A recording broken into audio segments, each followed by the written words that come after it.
Özbek, Türkmen, Uygur, Tatar, Azer bir boydur. Kara, Kalpak, Kırgız, Kazak bunlar bir soydur.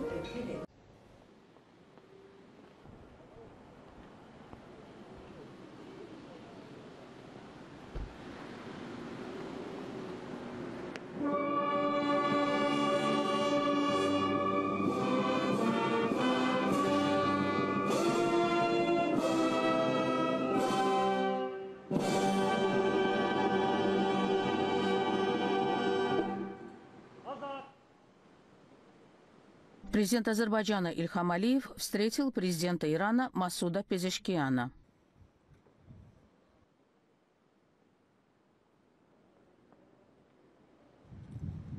Начальник почетного караула отдал рапорт президенту Ирана. Караул фарагат! Караула! Ол! Диккат сага!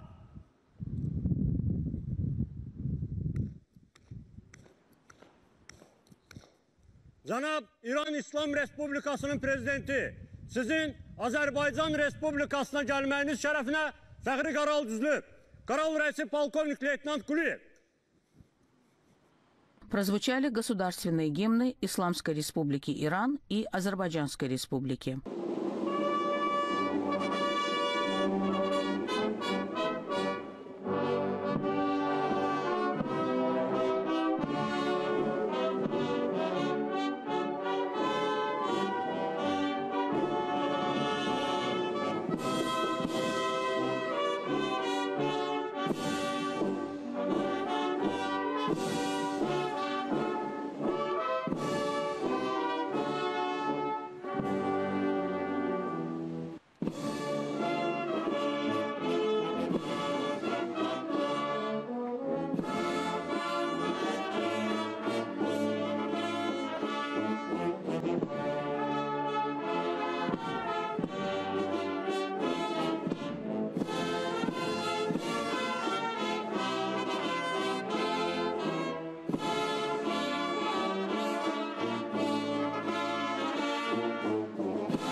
Под звуки военного марша почетный караул прошел перед президентом Азербайджана Ильхамом Алиевым и президентом Ирана Масудом Пезешкианом.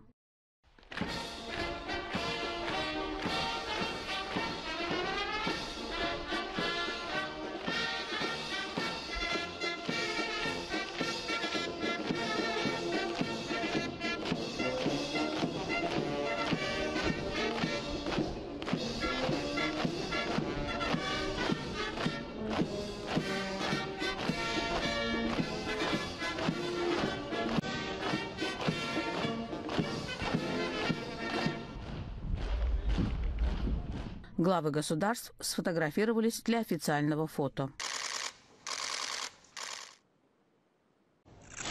На встрече была затронута деятельность межправительственной комиссии, обсуждалось сотрудничество в сфере энергетики, в особенности в области электроэнергии. Отмечена важность строительства гидроэлектростанции на реке Арас и завершения проекта автомобильного моста Акбент-Келала. В ходе беседы состоялся обмен мнениями о сотрудничестве наших стран в рамках международных организаций. Еще раз было отмечено, что Азербайджан и Иран выступают за решение региональных вопросов самими странами региона.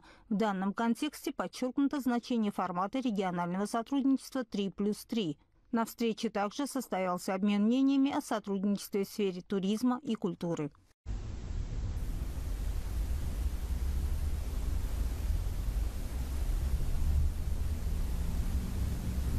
Ниже президенты Ильхам Алиев и Масуд Пезешкиан подписали совместное заявление президентов. Затем с участием президентов Азербайджана и Ирана состоялась церемония обмена документами, подписанного между Азербайджанской республикой и Исламской республикой Иран.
позже президент Ильхам Алиев и президент Исламской Республики Иран Масуд Пезешкиан выступили с заявлениями для прессы.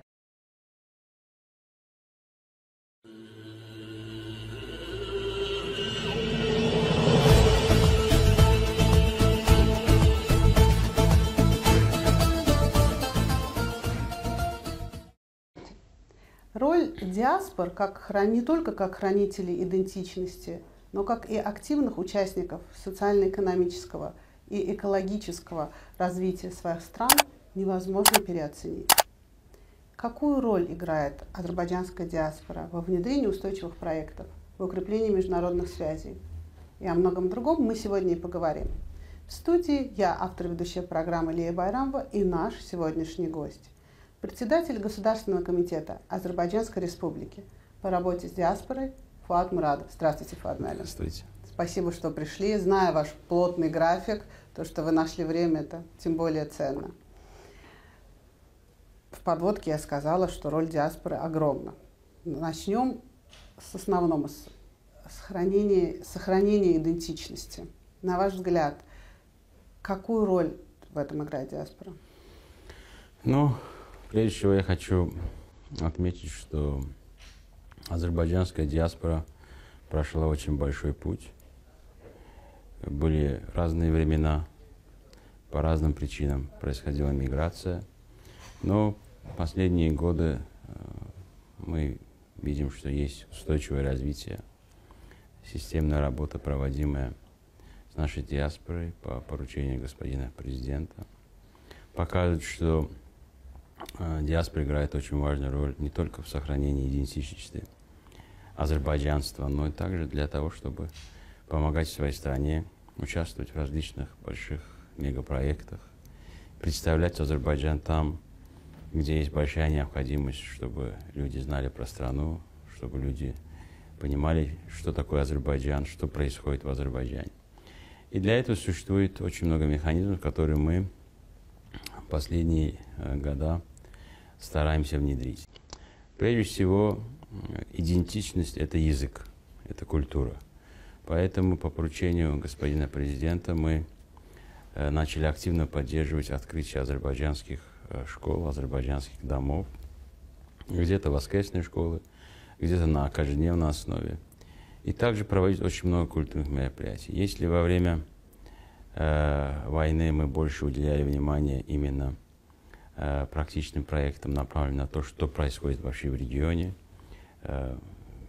оккупация, какая ситуация была последние 30 лет, то после освобождения наших территорий, что, конечно же, тоже повлияло на сплоченность азербайджанской диаспоры, повлияло на усиление их идентичности, на повышение их уважения не только среди своих азербайджанских диаспор, но также среди других членов общества, в которых они живут, работают и так далее. Мы больше стали уделять внимание культурным проектам. Только за последние годы открыто около 30 азербайджанских домов. Это охватывает 18 стран. Параллельно с этим более 100 воскресных школ сегодня существуют и работают. Мы пытаемся также перевести некоторые наши проекты, касающиеся азербайджанского языка, литературы, истории, на онлайн-платформу. Последние несколько лет мы активно работаем для того, чтобы привлекать молодежь к этим проектам, потому что если мы посмотрим на историю нашей диаспоры, то мы можем понять, что это довольно-таки взрослая, зрелая диаспора, и новая молодежь, которая сегодня существует во многих странах мира,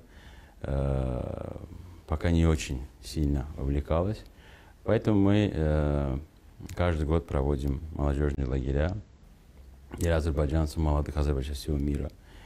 И вот, может быть, вы получите одну из первых информаций, что в этом году молодежный лагерь будет в Ханкенде. Буквально недавно получили конкретное направление для этого мероприятия. И я думаю, что вот в течение недели та молодежь, которая туда приезжает, мы, конечно же, говорим о том, что мы ждем от них. Конечно, сегодняшняя молодежь – это совсем другая молодежь. Вы понимаете, что времена изменились. мир высоких технологий, мир мобильности. Для этого мы привлекаем хороших специалистов, коучев, тренеров, так скажем, которые обучают и помогают нашей молодежи понять, в чем же все-таки их роль как представителя азербайджанской идентичности в другой стране. В течение года проводится около 800 различных проектов. И вот последние годы мы стараемся усовершенствовать наши проекты, чтобы они были более устойчивые. Во-первых, это проекты связаны с тем, что существует очень много профессионалов, которые получили хорошее образование за рубежом, получили хорошую практику. Это врачи, инженеры, представители искусства. И для них мы создали платформу. Естественно, вся инициатива отходит от них, но поддержка, конечно, окажется нашим комитетом и фондом диаспоры, который существует, а также всеми другими структурами, с которыми мы сотрудничаем. Вот несколько лет назад мы в рамках нашей дорожной карты, которая в этом году заканчивается, и мы сейчас работаем над новой дорожной картой, в рамках дорожной карты было определено, что на каком-то этапе мы должны больше уделять внимание профессионалам. Создание профессиональных союзов. Создавать площадки, чтобы профессионалы там обсуждали будущее. Чтобы эти профессионалы что-то посоветовали нам, если есть какие-то сферы, в которых мы нуждаемся в советах. И вот один из первых таких проектов, это был форум азербайджанцев в Германии, врачей. В первый же год было около 200 участников этого форума. В этом году будет, по-моему, 4-й уже форум наших врачей. И в Германии проживает и работает более 2000 азербайджанских врачей. Это профессионалы. Мы говорим тут о врачах, которые высокой квалификации, которые имеют практику. Второе такое мероприятие было связано с нашими инженерами. Мы тоже несколько лет назад инициировали форум азербайджанских же инженеров, проживающих в Европе. Тоже был большой очень резонанс, очень много отзывов. И третье направление – это были ученые. Очень много ученых у нас проживает сегодня в Турции. И поэтому некоторое время назад по инициативе наших ученых мы их собрали вместе и обсудили, что мы можем сделать в этом направлении. Несколько лет назад мы этот процесс начали в Турции, и вот в прошлом году здесь, в Баку, прошел первый съезд. Вместе с Министерством образования, с Академией наук. То есть наша роль заключается не в том, что только помогать диаспоре, чтобы помогать ее развитию, но также быть небольшим таким мостом между профильными структурами и нашей диаспорой, которая, как я уже отметил, очень сильно развивается. И с прошлого года этот процесс активно идет. Сегодня это большая организация. Они прошли регистрацию. И мы стараемся, чтобы вот эта организация именно определяла, вот эти наши ученые определяли те задачи, которые могут или стоят перед нашей страной. Будь то проекты устойчивого развития, будь то проекты экономического развития, будь то проекты интеллектуальной собственности, будь то проекты культурного направления и, конечно же, идеологические платформы. Потому что наша работа – это больше идеологическая работа. Но в истории мира вы тоже знаете, что если нет идеологии, то все остальные проекты не будут иметь никакого успеха. Поэтому идеологическая основа, она была заложена Гейдаром Алиевичем. Кстати, создание нашего комитета и был один из таких знаков, что Азербайджан уделяет очень большое значение идеологическому развитию и связи Азербайджана со своими соотечественниками, проживающими за рубежом. Сегодня, позвольте небольшую ремарку, видны результаты работы, что когда молодежь, вот вы упомянули лагерь, который будет в Ханкинде, ведь предыдущие лагеря обычно приезжают, дети, назовем их так, молодыми людьми, ненадолго, может увидеть бабушку и дедушку. Но вы знаете, какой интерес к этому лагерю? Хотят провести со своими сверстниками из разных стран. Это большой такой нетворкинг, вот эта сеть, которая организовывается благодаря лагерям и подобным проектам. Более того, очень важная часть – это азербайджанские блогеры, активисты, которые во время войны 44-дневной сыграли тоже колоссальную роль в информационном пространстве, у них много подписчиков. Вот почему мы очень большое внимание уделяем молодежи, ну, кроме того, что это будущее, это еще и, как вы правильно отметили, они со своими сверстниками общаются на абсолютно новом, другом языке. Да? Мы видим, это есть очень много примеров. И когда мы начали этот проект, это было практически с первого дня, когда мы начали работать в этом направлении в 2018 году. Естественно, люди не ожидали, что вот 120 молодых людей со всего мира целую неделю вместе. Я хочу коротко сказать, как работает система. Мы, как Государственный комитет, оказываем поддержку диаспоре, самоорганизации. Но мы сами не создаем организации. И поэтому во многих странах мира существует координационный совет, который сам избирает себе координатора на год-два. Это, во-первых, помогает им управлять диаспорской организацией, опыт. Во-вторых, это ответственность, потому что мы говорим, что это ваша ответственность. Мы, как государственная структура, можем вам как-то поддержать, направить, но всю остальную текучую работу должны делать вы. И вот, допустим, в Испании в этом году избрали участника нашего лагеря, который прошел наш молодежный лагерь. Он потомок Ибрагим Хана, они живут в Испании очень долгое время.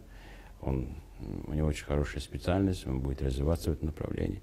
И вот такая же волна пошла в некоторых других странах, где избралась молодежь, которая участвовала в наших лагерях. В этих лагерях это не только такая фан-зона, это еще и азербайджанский язык, азербайджанская культура, встречи с министрами, встречи с послами, встречи с нашими военнослужащими, которые получили, с нашими гази, которые получили ранения, с генералами и так далее, и так далее, и так далее. И была очень хорошая фраза, которую я запомнил по-моему, после второго нашего лагеря, когда один из участников в Казахстане сказал, что да, я знаю, что я азербайджанец, но вот он очень много говорил о том, что я за эти несколько дней действительно полюбил то, что я азербайджанец. Я, говорит, знаю, что это наш флаг. Но когда я каждый день встаю, и мы поем гимн, заканчиваем обсуждением нашей страны, как мы идем, как мы движем, вижу наших политиков, наших генералов, наших солдат, офицеров. Конечно же, говорит, у меня вот чувство патриотизма, я совсем по-другому начал осознавать. Вот этот проект дал искру, и сегодня в Соединенных Штатах Америки, в Австралии, в Великобритании, в Грузии, я говорю места, где очень много азербайджанской диаспоры, в Германии, они сами начали проводить эти молодежные лагеря. Сами собираются, мы им даем программу, что как это должно быть. И этот процесс сегодня невозможно остановить. Он приобрел системный подход к этому вопросу. И, конечно же, в этом нам очень сильно помогает фонд Гейдара Алиева. Вот эти наши лагеря с первого дня поддерживаются Мехрибан Ханом и фондом Гейдара Алиева. Мы стараемся, чтобы эти проекты потом могли люди, которые в этих проектах участвуют, чтобы они могли потом, конечно, участвовать и в жизни страны. Мы не занимаемся напрямую тем, чтобы привозить сюда экспертов, ученых, но мы во всех сферах всегда помогаем, будь то журналисты, будь то историки. До сегодняшнего дня более 1000 человек посетили Карабах. И одни из первых это были наши диаспоры. У нас есть специальная программа. Если человек приезжает в Азербайджан, он может просто у нас зарегистрироваться. И мы, после того, как лист собирается, мы их всем предлагаем, чтобы они поехали за счет государства, погуляли, посмотрели и так далее. То есть мы очень надеемся, что в будущем очень большое внимание именно будет, и это внимание сегодня есть, но мы надеемся, что оно увеличится именно к молодым специалистам. Мы думаем, что есть несколько направлений, по которым мы будем усиливать нашу работу. Это поддержка профессионалов, как я уже сказал, профессиональных союзов. Это молодежное направление очень важное. И, конечно же, мы очень хотим, чтобы в мире новых цифровых технологий у нас большинство наших проектов тоже были электронными, электролизированными, цифровыми. Это очень большая работа, это не просто купить побольше техники и сделать. Это очень большая работа, и мы сегодня к этому движемся. Специфика нашей работы заключается в том, что мы работаем во всех часовых поясах практически. Мы работаем в 70 странах мира сегодня. Если вы поедете в какую-то далекую страну, где нет посольства, где нет каких-то структур, то мы с большим удовольствием вас свяжем в нашей диаспоре, которая там существует. У нас, допустим, я всегда этот пример привожу. У нас в Исландии есть семья, они очень долго там живут, и вот недавно они открыли там азербайджанскую диаспорскую организацию, и все члены его семьи участвуют в нашем мероприятии. То есть это, кроме того, что это очень приятно, это еще очень практично с точки зрения того, что когда ты едешь в какую-то далекую страну, ты хочешь, чтобы там увидеть своего соотечественника, поговорить и так далее. Вся эта система у нас цифровая, то есть вы можете вбить в специальную карту, онлайн-карту, вбить страну, и если там есть диаспора, там выходит имя и название организации, вы можете связаться напрямую, можете связаться через нас. То есть мы думаем, что это устойчиво с точки зрения того, что все пользуются этим, потому что все, кто едет в новую страну, хочет, чтобы кто-то встретил, кто-то показал город и так далее. Кроме того, мы очень долгое время работаем над тем, чтобы создать устойчивую организацию, состоящую из бизнесменов. Это непростая задача, потому что бизнес любит тишину, и не все хотят, чтобы это все было публично. Вы, наверное, понимаете, о чем я говорю.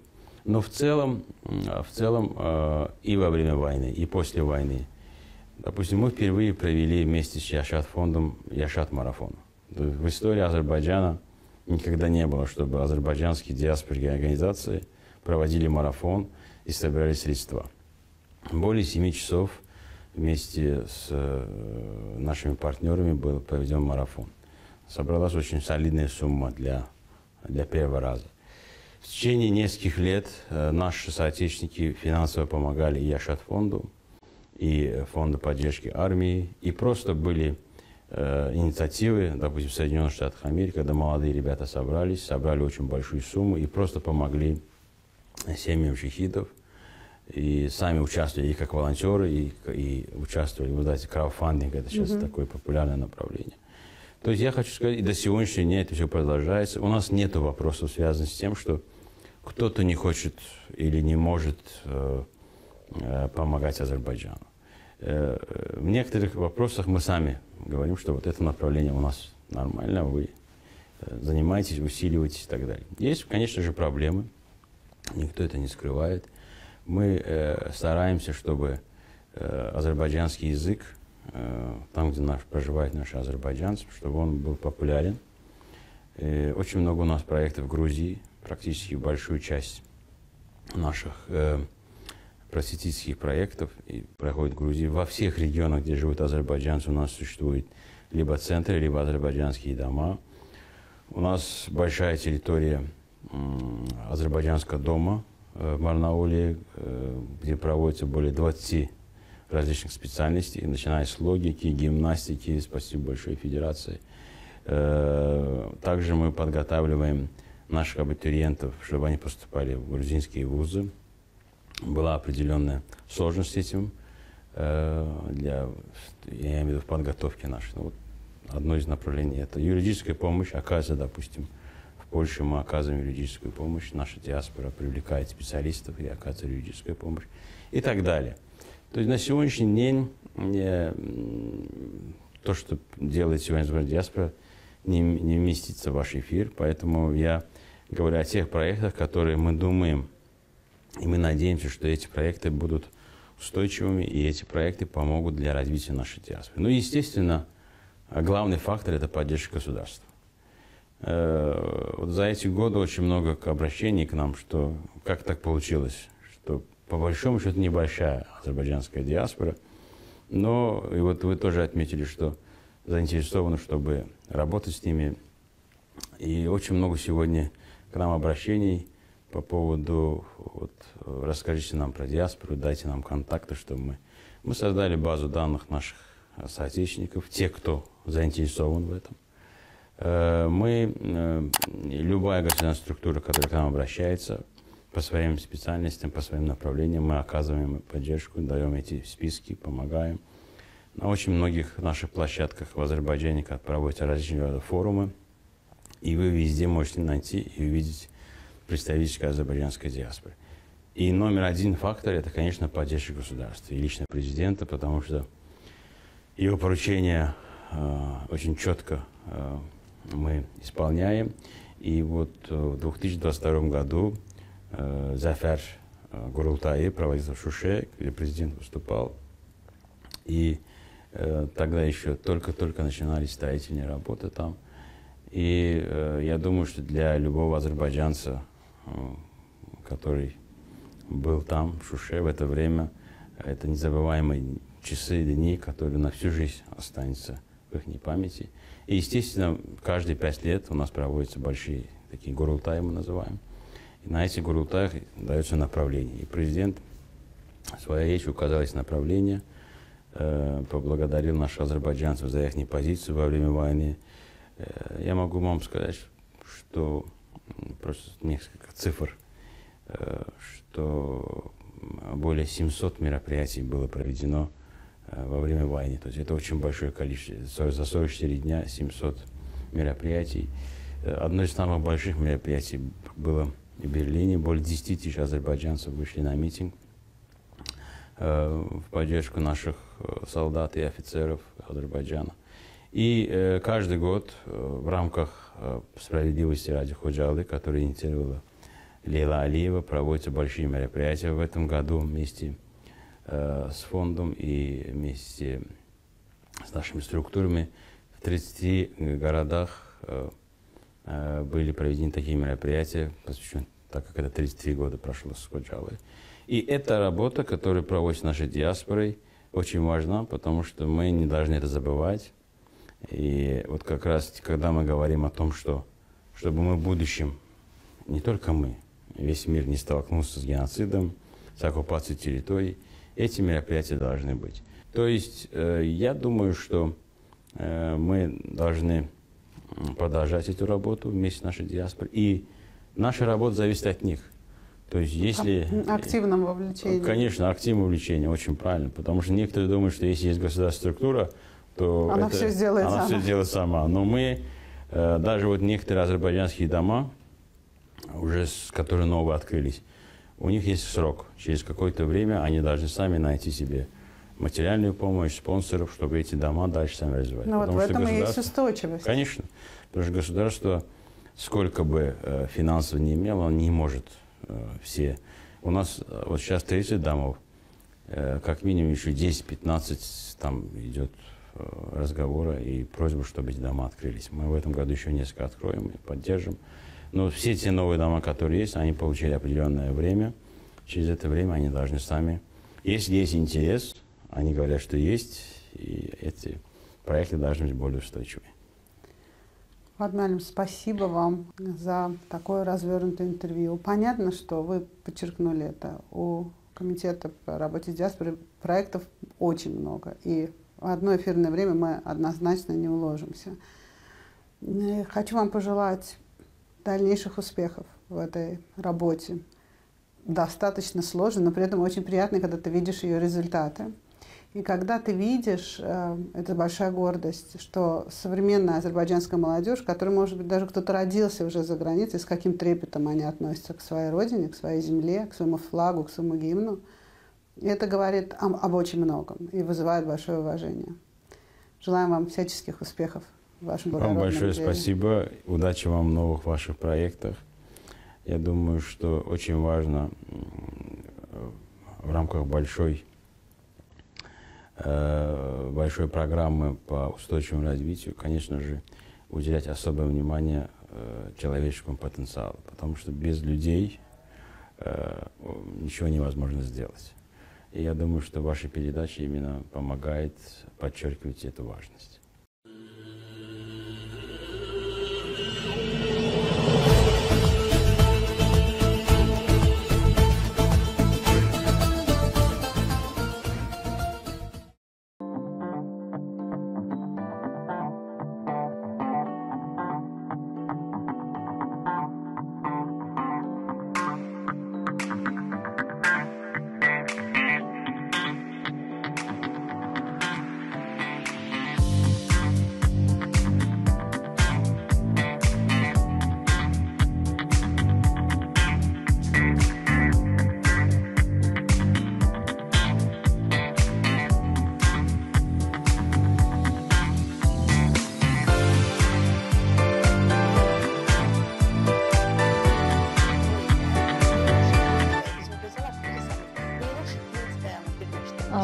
Да, это правда.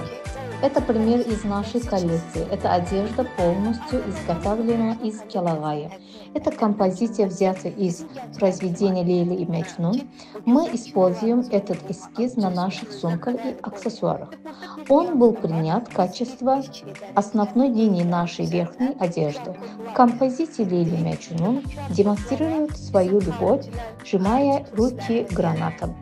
И здесь я хотела бы подчеркнуть, что наша коллекция национального костюма состоит из 8 предметов одежды.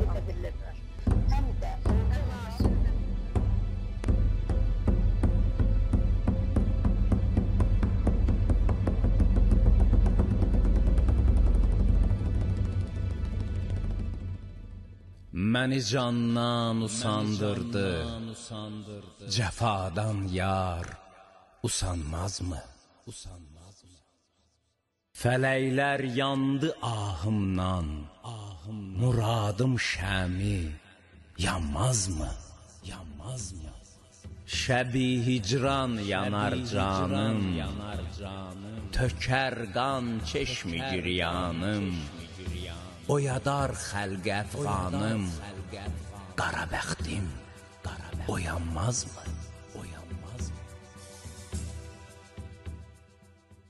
Metaphor Fashion Şəbi Hicran kolleksiyası.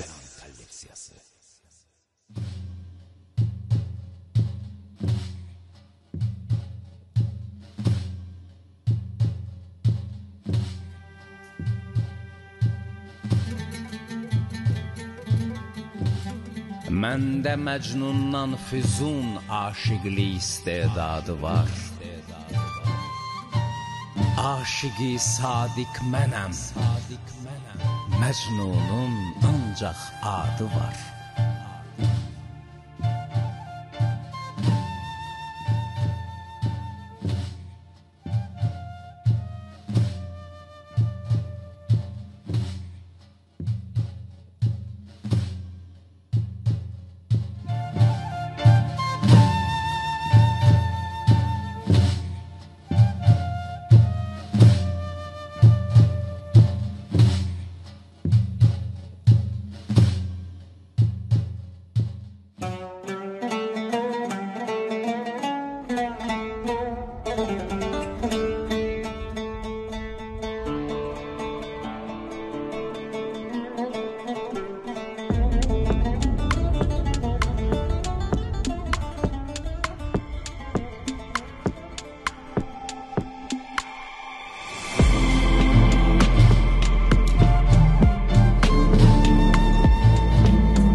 Aşiqi sadiq mənəm, Məcnunun ancaq adı var.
Yarə, bəlayı eşq ilə qıl aşina məni. Birdən bəlayı eşqdən etmə cüda məni. Modeliyer dizayner Mətanət Bayramova.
Əvvəla bütün qonaqlarımızı salamlayıram. Hər birinə dərin təşəkkürümüzü bildiririk.